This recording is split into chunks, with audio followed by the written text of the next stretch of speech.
Is Games Workshop fully committing to the Ultramarines, going so far as to actually make the 500 Worlds the staging ground for their next TV show? Well, let's dive into that and talk about why I think some of the 500 Worlds campaigns and narrative is setting the stage for Titus to come to TV. For the Emperor! I know there's been a lot of speculation online about the 500 Worlds and what it'll look like when it comes to the tabletop, and I'm sure we've seen quite a bit of this. I'm filming this a couple weeks in advance due to a bunch of book signing stuff that I've got going on. So I'm sure there's been a bunch of updates and changes coming that are super exciting, but it makes me wonder, why so many Ultramarines? To the point where, in my time, just a couple days ago, they released a video with a bunch of fake protesters protesting, asking for a Codex Ultramarines. That, to me, is kind of insane. They're supposed to be the default general Space Marine, so having them have their own Codex is kind of a slap in the face to the rest of us who are in the semi-Codex compliant range. I'm a White Scars player. We are technically Codex compliant, but the White Scars love to skirt Codex compliance. They stay close enough that they don't get in trouble, but far enough out that they can do what they want. And because of this, it leads to a lot of frustration for us and the Imperial Fists and the Iron Hands and the Raven Guard, where we're just kind of the poo-poo guy. Now, to be fair to Games Workshop, the coolest Space Marine model of an individual Space Marine is in the White Scars range, which is Saboden Khan. I think he's amazing, and I'm looking forward to painting him. I'll probably be doing it over the Christmas break. I still have a few nights to finish painting to finish up House Hestia, so that we can get that video going. But with all of this, it makes me wonder, is Games Workshop setting the stage for something important?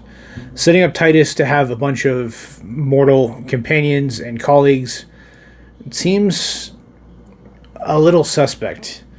And because of it, it makes me wonder what their real intentions are. But with Christmas coming up, I want to make sure you guys get the best deals possible. So next we're going to talk about the Black Friday deals running on my merch, like all of my book t-shirts, my novels. Those are all book one right up there, you can see. And a bunch of other really cool stuff I have on my website. So let's jump into that ad, and then we'll keep talking about this. It is almost Christmas time, and we've got some great deals for you on my website, www.tylertartar.com, where you can get some amazing merch from this channel, as well as merch from all of my book series that you can see behind me, and the books. We've got a lot of really, really cool different things you can get there, between stickers, and we had a custom knife done for one of my series as well. And with all of that, we're going to do something really special this holiday season. If you order between November 28th, which is Black Friday, and December 31st, which is the end of the year, you'll get 15% off of anything on my website. On top of that, you do get free shipping on anything over $60 as well. So make sure you check that out. Once again, that's 15% off anything on my website with an order, and if you get over $60 worth, you get free shipping as well. We do only ship to the United States for now, but if you're international with the books, there's ways I can figure out how to get that to work. And the t-shirts, those will get shipped internationally as well. So make sure you go check those out, and let me know if you guys have any fun suggestions for merch or anything like that. Weapons at ready. It is time. We've already seen a lot of people in the Warhammer community speculating on this, and I wanted to take my approach as a professional author, someone in that entertainment sphere, and talk about what my views are and why, to me, it screams a setup for a TV show.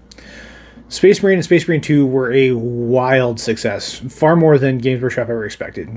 They've openly said that. And anytime Titus is involved in anything Games Workshop, it just gets better. They're almost printing money anytime Titus shows up, which is why I think they may have slightly pivoted the TV show. I suspect the original story was something different. They were probably planning to go Imperial Guard or Inquisitors, so either Eisenhorn or Gonskos. Those are typically the introduction that everyone wants, at least in the lore world, because those are the easiest way to ease people into the idea of chaos and what everything looks like in the 41st millennium. But all of a sudden, right as the TV show's starting to get kicked off, and I'm assuming in the writing phase, Space Marine 2 happens. And all of a sudden, everyone knows who Titus is. It was a contender for Game of the Year. It was huge. It was a fantastic game. I do love Space Marine 2, and I play it every once in a while when I have time. And I think that sheer explosion of content is what initially pushed them to do a Secret Level. And Secret Level was an even bigger hit and pulled in a ton of people. If you go on YouTube and do Secret Level Warhammer reactions, there are thousands of them. The people who have never heard of Warhammer finding Warhammer and getting psyched for it. So that was the testing ground, and I think they're wanting to exploit that. If it were me and I was the creative director for Games Workshop, that's what I would want to do. I would want to exploit that loophole and milk it for everything I can to a point, obviously.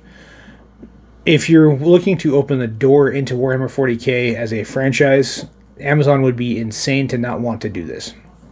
So they would take Titus and pull him into live action, and he would need a cast around him. Doing pure Space Marines won't be able to check all of the boxes that a lot of TV has to have, which is both kind of sad and makes sense. You're going to have, in a normal Space Marine story, if you left Lieutenant Titus as Lieutenant Titus, he would be running around with just a bunch of dudes.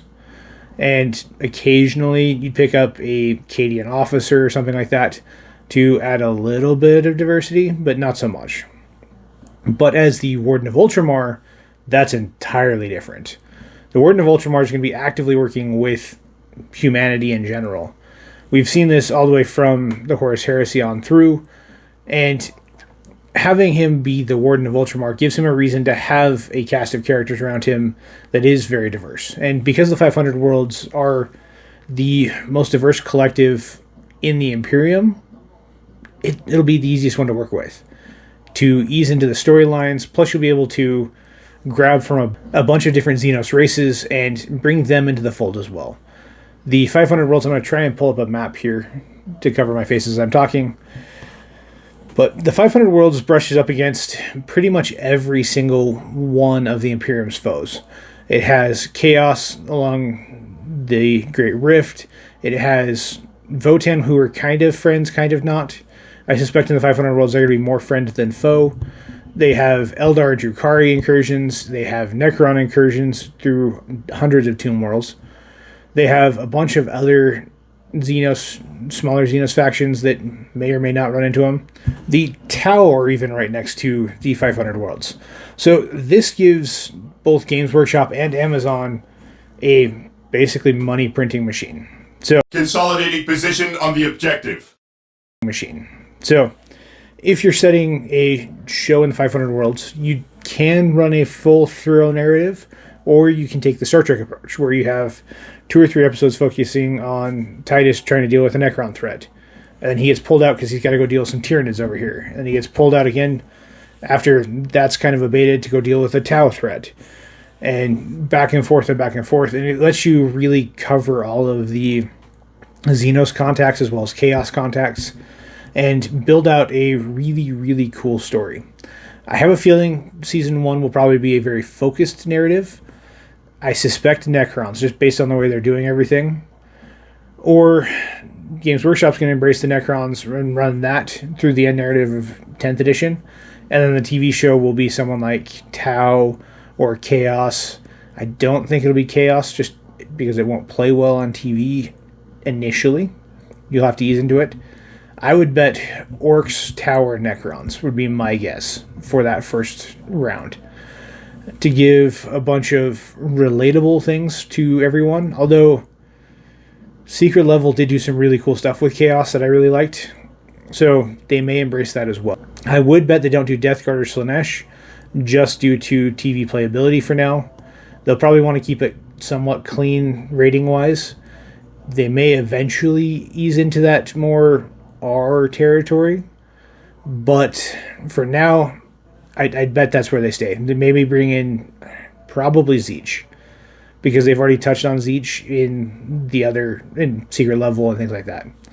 So that would be my bet for the 500 Worlds. If you agree with me, let me know down in the comments below, or if you don't think so, let me know as well. There's still a few other indicators for me that scream that this is what they're planning on doing, and that is the newest trailer for the 500 Worlds boxes.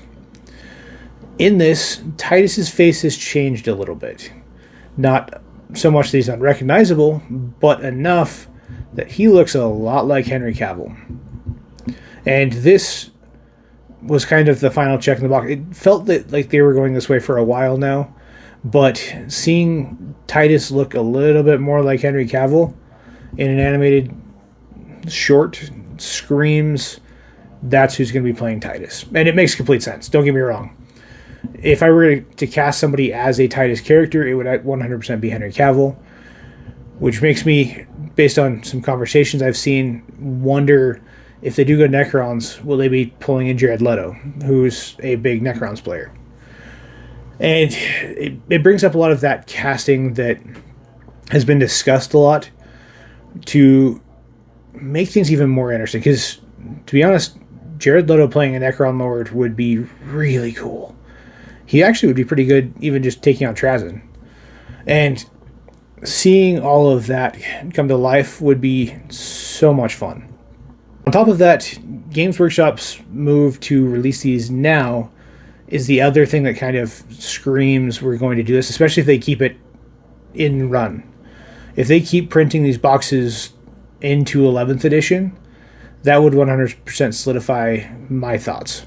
Because that means when somebody goes on Amazon and they search Warhammer 500 Worlds, they're going to get those boxes along with the show. And that's automatic money. And I think that would be the ultimate kind of check to really see this brought to life. And if I were the creative director, I don't think I would do much different. This is a very, very well connected, cohesive path for both Games Workshop and Amazon to make stupid amounts of money. With all of the models getting pulled in, they'll probably have sales directed to these models either in the show directly or through advertisement paths as well, so that a lot of people are buying their 500 World boxes on Amazon. You may also see some Amazon exclusive deals that way as well, so that Amazon makes money in all of its platforms and Games Workshop makes money in all of their platforms. It'll be really fascinating to see where they take this story. I suspect it's going to be more of that episodic nature. You'll probably see season 1 that's a lot more story driven, and then they'll ease back a little bit each season until you have the 3 or 4 episode arcs that cover certain worlds and fights and certain storylines, but they all kind of are cohesive. They all work in a linear timeline. And eventually, you're going to get a very Star Trek feel with it, which I'm okay with. I think it'll work really well. And I think it's a fascinating idea and premise to pull to a TV show. But that's my thoughts on this. Let me know in the comments below what you guys think. I would love to see the conversation on this. It's one that I'm intrigued by, and it's been fun to see Games Workshop finally checking the boxes that I feel you'd want to do before the TV show launches, which I'm super excited about, by the way. So let me know your thoughts in the comments. Don't forget to like and subscribe. We've got a lot of really cool stuff coming. But before we wrap up, there is one more thing I need from you guys. So as we start the new year, I'm looking to do something really fun on this channel that may be a little bit different for everybody. I am a professional author, as you can see by the first books in each of my series up there. I am also a Warhammer aficionado, which you can see from all of my armies over here. And the fact that you can't even see half of them because they're on the other side of the room and out of the screen. So I want to combine my loves for storytelling and Warhammer. So starting in January, we're going to be doing a new series on the channel called My Lore. This series is going to be about your custom Space Marine faction, your Votan army, whatever it may be. I want to talk about your lore, and I'm going to write a short story in it, and we're going to read it out and have a lot of fun with it on the channel. So if you want to do a lore accurate army list based on your Space Marine chapter or your custom faction, your custom Eldari craft world, or whatever it may be in the Warhammer universe, let me know in the comments below, and I'll reach out to you on DMs to get more information on your factions. The very first one we're going to do is the Channel Army, which is the Night Wardens, and House Hestia, which you can kind of see some of the armatures. I'm still in the process of painting and basing those right now, so the big knights will be coming as well, and hopefully by the time we get there, they will be painted and we can do a full army breakdown with the actual knights that are involved. I make no promises though, that may be a little fast. Painting knights is going to take a while, and I don't know if I'm confident enough to tackle them yet as a painter. I've tackled some big stuff like Magnus, but that is a lot of big surfaces, so we're going to try it out and see what happens. I've done well in the armatures, so that gives me a little bit more hope, but we'll see. But with all that said, I want to know about your faction. If you've got a custom Space Marine chapter, if you've got just a Space Marine chapter that already exists, but you want to put your own twist on it, it's a separate company that hasn't been covered by lore, let me know. That's what I want to talk about. We're still going to be doing lore accurate lists. I've got a bunch of cool stuff coming for the Eldar. We've got stuff in the works for the Iron Warriors. Still trying to hunt down a book for that one. And we've got a bunch of other cool lore accurate lists coming that I am hoping to get out here pretty soon, either later this year or into the start of next year. But over the next month or so, I'm going to be collecting stories from you guys so that we can talk about them probably about once a month throughout 2026. If this is something you guys are interested in, let me know in the comments below. If you think it's cool, let me know in the comments below as well. If you hate the idea, let me know in the comments below as well. We've got a lot of really cool stuff that we're working on, so let's get back to the video so you can keep enjoying the show. Thank you guys again for watching this video. If you guys have enjoyed it, don't forget to like and subscribe. Hope you guys have a great rest of the day, and if I don't see you again, have a Merry Christmas, and we'll see you guys later.